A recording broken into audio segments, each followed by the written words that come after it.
আসসালামু আলাইকুম। বাংলাদেশের একটা তুফান সিনেমাকে কেন্দ্র করে বর্তমানে যে একটা সমালোচনার আবার ঝড় উঠেছে, যে মিমি চক্রবর্তীর অন্তত ড্রেসকে নিয়ে অনেক সমালোচনা যখন পড়ছিল, তখন আমার একদিন নজরের সামনে আসলো যে একদম উদ্ভট একটা ড্রেস পরে সে ড্যান্স দিচ্ছে দুষ্টু কোকিল সম্ভবত একটা গানে। আমার প্রশ্নটা হচ্ছে যে মিমি চক্রবর্তী যে ড্রেসটা পরেছিলেন সেই দিন, এটাতে অন্তত নারীরা হচ্ছে মায়ের জাত। এটা নারী জাতির, মা জাতির একটা অসম্মান করেছেন মিমি চক্রবর্তী। আমাদের ভারতবর্ষে এত অভাব হয়ে যায়নি যে বাংলাদেশে গিয়ে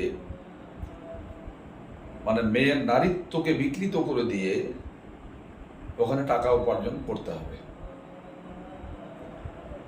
মানুষ সিনেমা দেখার জন্য যায়, তো এখন সিনেমাতে যদি সব কিছু দেখিয়ে দেওয়া যায়, তাহলে আর মানুষ কি দেখার জন্য তাহলে আর অপেক্ষা করবে?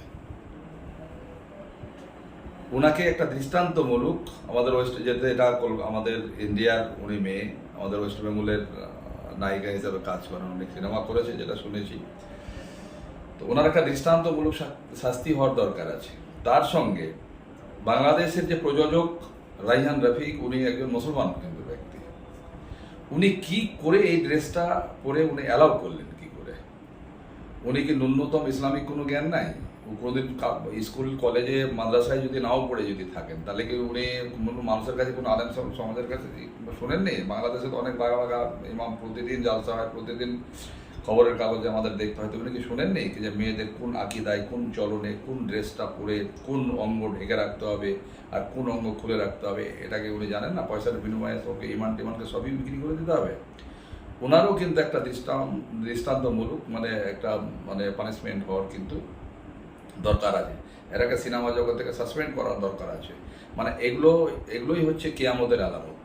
পৃথিবীটা যার বেশি দিন থাকবে না, একদম লাস্ট প্রান্তে গিয়ে যে অবস্থান করছি আমরা, এগুলোই হচ্ছে তার আলামত। এই জন্য এনাদের কিন্তু একটা দৃষ্টান্তমূলক শাস্তি হওয়া উচিত।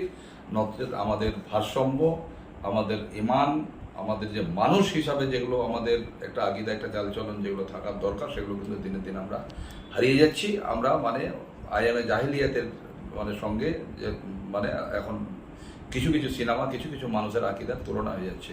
এগুলো থেকে আমাদের সংযত হতে হবে, না তো আমাদের বিপদ খুব ঘনিয়ে আসছে। তার কারণ হচ্ছে কি, মানুষের বিপদ রক্ষা করা যাবে, কিন্তু উপরওয়ালার কিন্তু বিপদ, ওনার কিন্তু গজব কিন্তু সহ্য করার মতো কারোর ক্যাপাসিটি নাই, আমাদের কোনো মানব জাতির কিন্তু নাই। তাই বলবো যে এগুলোকে দৃষ্টান্তমূলক শাস্তি দিয়ে এই এগুলোকে মাইন্ড করে দেওয়ার দরকার আছে।